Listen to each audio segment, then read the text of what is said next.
Horlama nedir?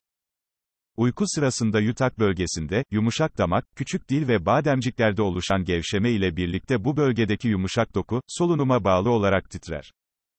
Titreşimin etkisiyle yumuşak dokunun çıkarttığı ses horlama olarak tanımlanır. Kadınlara oranla erkeklerde daha sık görülmesinin nedeni fizyolojiktir. Erkeklerin boyun bölgesi kadınlara oranla daha yağlıdır. Bu durum uyku sırasında yumuşak dokunun daha fazla etkilenmesine dolayısıyla daha fazla horlamaya sebep olur. Kilo arttıkça horlamanın şiddeti de bu yüzden artar. Ancak menopoz döneminden sonra kadınlarda hormonal değişikliklere bağlı olarak yaşanan fizyolojik değişim, kadınlarda horlama şiddetinin artmasına neden olur. Bazı durumlarda horlama, basit bir enfeksiyon sonucu oluşan burun tıkanıklığına bağlı olarak görülebilir. Uyku sırasında hava almak için yapılan ek çaba, boğaz bölgesindeki yumuşak dokuların içe doğru çekilmesine yol açar. Enfeksiyonun iyileşmesinden sonra horlama kesilir. Bu son derece normal bir durumdur. Alkol kullanımı ve ilaç kullanımına bağlı olarak da horlama görülebilir. Kullanılan ilaçların ya da alkolün oluşturduğu etki ile kişi, uyku sırasında kas kontrolünü kaybeder. Kasların gevşemesi ile birlikte dil boğaza doğru hafifçe kayar ve horlamaya neden olur. Özellikle sırt üstü pozisyonda yatıldığında artan horlama, uzun ve yorucu bir günün ardından da görülebilir. Tüm bunların haricinde yetişkin nüfusun yaklaşık olarak %25'i sürekli olarak horlar.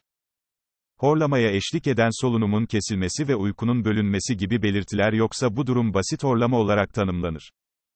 Çoğunlukla yatış pozisyonuna bağlı olarak artış gösteren basit horlamanın şiddeti, kişinin kilo alması ile birlikte artar. Bunun sebebi kilo ile birlikte üst solunum yolunda var olan darlığın artmasıdır.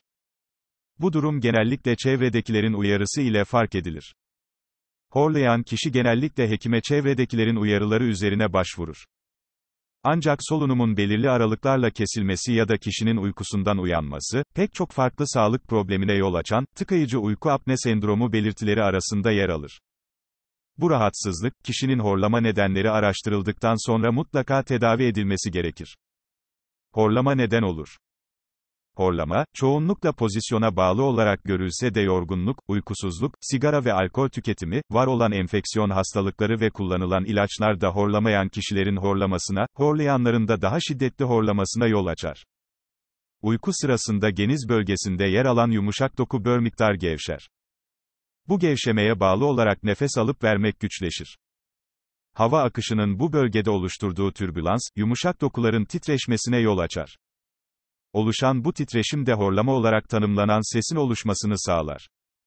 Horlama yüzünden yeterince oksijen alamayan ya da almak için uğraş veren kişi, sabahları yorgun, halsiz ve uykusuz olarak uyanır. Ancak kişi horladığının farkında olmadığı için bu durumdan şüphelenmez. Basit horlama olarak tanımlanan bu durumu kişi ancak diğer kişilerin horlama sesinden rahatsız olması durumunda öğrenir. Horlama nasıl tedavi edilir? Uyku sırasında solunumun kesilmesine neden olmayan bu tip horlamalar, uyku pozisyonunun değiştirilmesi, daha yüksek yastıkta uyunması, fazla kiloların verilmesi, hafif yiyecekler tüketilmesi, alkol ve sigara kullanımının bırakılması ve burun bandı kullanılması gibi çözümler de önlenebilir. Horlama nasıl geçer sorusuna verilebilecek en basit yanıt budur. Ancak tüm bunlara rağmen horlama şiddeti azalmıyorsa kişi kulak-burun-boğaz uzmanına başvurmalıdır. Hekim tarafından yapılan muayene ve ek tetkikler sonucunda horlamaya neden olan etkenler saptanır ve uygun tedavi düzenlenir. Bazı durumlarda multidisipliner bir yaklaşım ile ağız içi alet kullanımı önerilebilir. Ağız içi alet, diş hekimleri tarafından kişiye özel olarak yapılan, uyku öncesi ağza takılarak, dilin arkaya doğru hareket etmesini engelleyen ve ağız içi boşluğun artırılmasını sağlayan bir tür protezdir. Bir diğer tedavi yöntemi de cerrahi operasyondur. Ancak basit horlamaya bağlı olarak operasyon yapılmadan önce kişinin uyku laboratuvarında yatırılması ve uykusunun incelenmesi gerekir. Bazı durumlarda horlama, rahatsızlık olarak değil, bir belirti olarak da ortaya çıkabilir. Tıkayıcı uyku apne sendromu olarak adlandırılan bu rahatsızlık dünya çapında %3 oranında görülse de 50 yaşın üzerindeki kilolu erkeklerde bu oran %50'ye kadar yükselir. Uyku apnesi tedavi edilmediğinde kalp ve beyin damarları etkilenir.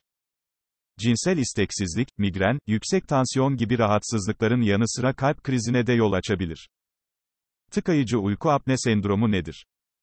Halk arasında uyku apnesi olarak da bilinen rahatsızlık, horlama, gündüz aşırı uyku hali ve en önemlisi uyurken solunumun bir ya da birkaç kez durması ile karakterizedir. Başlangıçta dikkat eksikliği, unutkanlık, sinirlilik ve depresyon gibi problemlere yol açan uyku apnesi tedavi edilmediğinde kalp hastalıkları gibi çok daha ciddi sağlık problemlerine yol açabilir.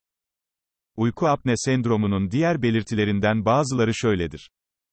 Sabah oluşan ağız kuruluğu, baş ağrısı ile uyanma, yeterince uyunmasına rağmen zor uyanma, uykuda oluşan baş, boyun ve göğüs bölgesinde oluşan terleme, gece nefes alamama hissi, diğer odalardan duyulacak şiddette horlama, oturur pozisyonda uyuyakalma, gün içinde dayanılamaz uyku hissi.